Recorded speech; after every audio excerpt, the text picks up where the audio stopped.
Proper आमचा व्यवसाय म्हटलं की लोहार धंदा।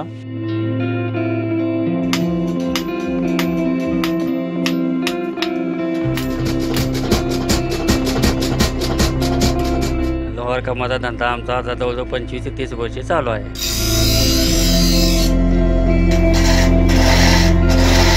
लोहार धंद्यामध्ये जर बघायला गेलं तर आम्ही खुरपी, विळा, पाळी प्लस ऊस तोडणीचा विळा अशा पद्धतीची एक पट्टी जाकडी।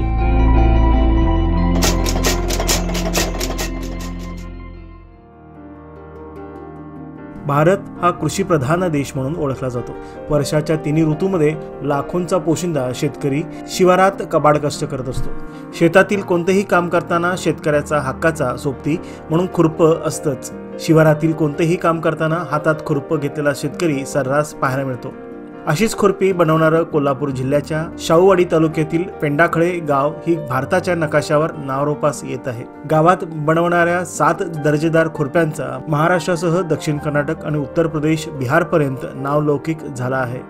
गावात बनणाऱ्या 7 दर्जेदार खुरप्यांचा महाराष्ट्रासह दक्षिण कर्नाटक आणि उत्तर प्रदेश, बिहारपर्यंत नावलौकिक झाला असून जिल्ह्यातील खुरप्यांचं गाव अशी ओळख या गावाला मिळालेली आहे।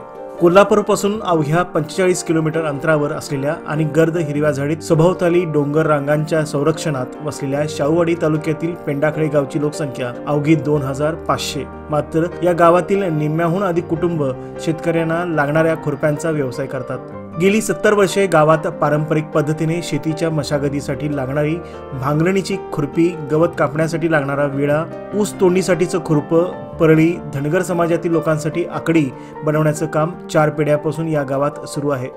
कोल्हापुरातील व्यावसायिकांकडून लोखंडी कमान, पाट्यांचा कच्चा माल खरेदी करून मागणीप्रमाणे या पट्ट्या कट केल्या जातात। खुरप्याच्या आकाराप्रमाणे आगीच्या भट्टीत भाजल्यानंतर खुरपी बनवणारे हे कारागीर घणाचे घाव घालून त्याला हवा तो आकार देऊ शकतात। पूर्वी हातानं चालणाऱ्या भात्यावर लोखंडाला तापवले जायचे, मात्र आता आधुनिक तंत्रज्ञानाचा वापर करून इलेक्ट्रिक भात्यावर या भक्कम लोखंडाला आकार देण्याचं कसब इथल्या 16 कुटुंबातील कारागिरांनी आत्मसात केलं आहे।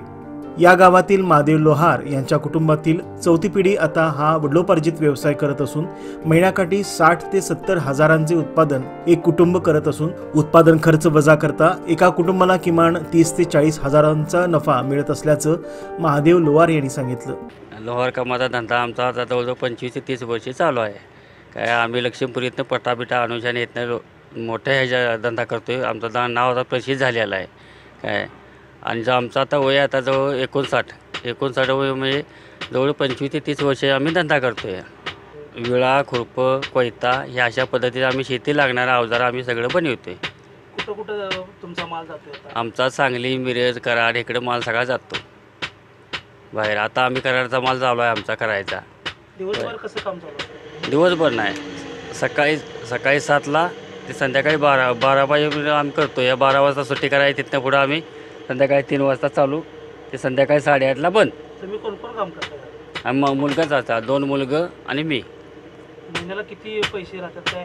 महिन्याला का आपलं धंदा आमचा 60-65 हजार धंदा होतो जास्तीत जास्त। त्यापैकी ते मटेरियल जाणार, कोळसा आपली हाजरी, लाईट बिल, कोळसा हे अशी मजुरी त्यातनं निघते। त्याच्या अगोदर आम्ही हाताने घन मारून धंदा करीतो। त्यावेळेला मसनी नव्हती, आताच मसनीचं हे म्हणजे आता 5-6 वर्ष झाली हे मसनीचे कामं चालू आहेत। मशीनमध्ये काय काय आहे? कुठल्या प्रकारच्या मशीनरी?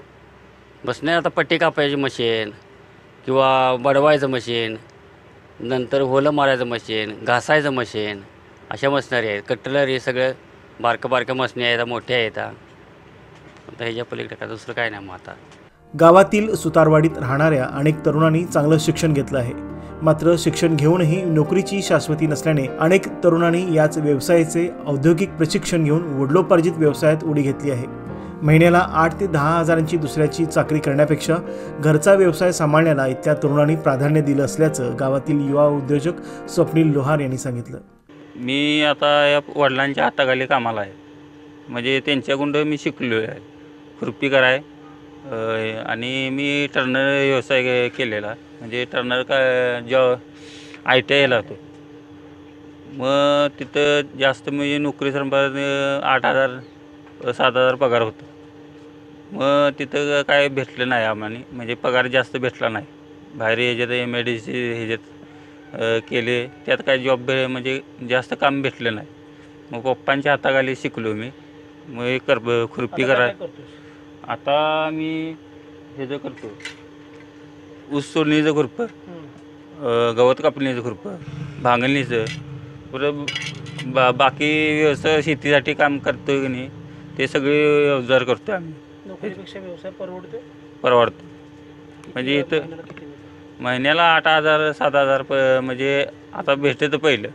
आता मशनी आल्यामुळं की नाही 15,000 20,000 या दरम्यान मिळतो 2 आठवड्यात. आमचा कराडला जातो, इस्लामपूर, परत इकडं बांबुडे साईडला हार्डवेअरमध्ये. ह्या इथं लोक येतात आणि घेऊन जातात विक्रीसाठी.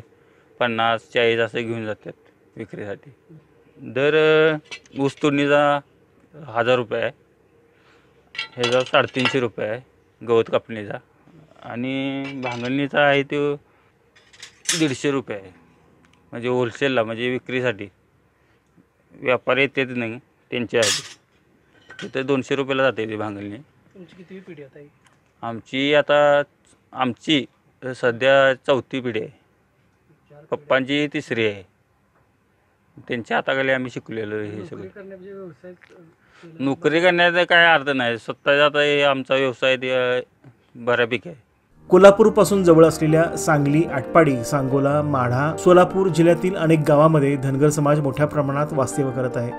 इकडचे अनेक व्यापारी आणि धनगर बांधव गेल्या 40 वर्षापासून कोल्हापुरातील पेंडागळे गावातून धनगरी आकडी घेण्यासाठी येत असतात. दर्जेदार आणि टिकाऊ आकडी धनगर बांधवांसाठी शेळ्या मेंढ्यांचा चारा झाडावरून काढण्यासाठी या धनगरी आकडीचा वापर करतात. प्रॉपर आमचा व्यवसाय म्हटलं की लोहार धंदा. लोहार धंद्यामध्ये जर बघायला गेलं तर आम्ही खुरपी, विळा, पाळी प्लस ऊस तोडणीचा विळा अशा पद्धतीची एक पट्टीची आकडी प्लस अनेक आपल्याकडे मिळते ते मटेरियल म्हणजे हा पोताची आकडी. तर हे प्रामुख्यानं जास्तीत जास्त म्हणजे UP बिहार साईडला हे यूज करतात जास्त. मग त्या युजिंगमध्ये पाला पाडण्यासाठी, फांदी पाडण्यासाठी ह्याचा यूज केला जातो. त्यामध्ये आमच्यामध्ये 2 डीलर असतात. इथून एक नेणार, सप्लाय करणार म्हणजे जयसिंगपूर ठिकाणी, त्यानंतरनं तिथून पुढे एक, आणि मग अदर कंट्रीमध्ये पण सप्लाय होते. त्या आकडीचं किती खर्च येतो त्याला बनवायला? आकडीचा खर्च जर ह्या म्हटला असा तर आमच्याकडून सेल होतोय तो 1,500 रुपये, आणि ते कोणत्या दराने विकते ते एवढं काय आम्हाला काही ते सांगत नाही असं आहे. आणि हां, वर्षभर म्हणजे मागणी एवढी आहे की आम्ही मटेरियल जितका माल देईल तेवढं कमी आहे. कारण की त्यांची मालांची अपेक्षा भरपूर आहे, कारण की पुढे जाऊन मागणी भरपूर वाढली आहे. आता कसं झालं आहे की मार्केटमध्ये आपण बघतो की कंपनीची पण खुरपी आलेली आहेत, पण ते काय होतं आहे की शेतकरी बांधावरती जातो आहे, काम करायला जातो आहे, त्यावेळी ते खुरपं ते परतते. धार परतणे म्हणजे काम तिथंच थांबणे असं आहे. मग हे धार थांबू नये आणि आम्ही कसं करतो आहे की कामाचे पैसे घेऊन आम्ही चांगलंच मटेरियल देतो आहे. त्यामुळे कसं होतं आहे, शेतकरी जर शेतामध्ये गेला तर त्याचं काम पण थांबत नाही आणि वेळ वाचतो आहे आणि मुबलक वेळेमध्ये काम पूर्ण होतं आहे. 7 प्रकारची दर्जेदार खुरपी बनवण्यात अग्रेसर असलेल्या या गावातील 16 कुटुंबातील पुरुष मंडळीकडे वेगवेगळ्या प्रकारची खुरपी बनवण्याची कला आहे.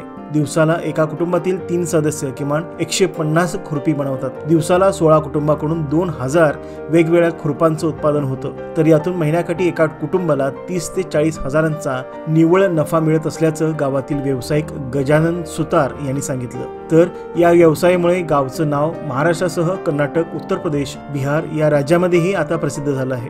प्रत्येक खुरप्यावर असणारा मुक्काम पोस्ट पेंडाखळे हा ट्रेडमार्क गावची नवीन ओळख बनल्याचं येथील ग्रामस्थांनी सांगितलं.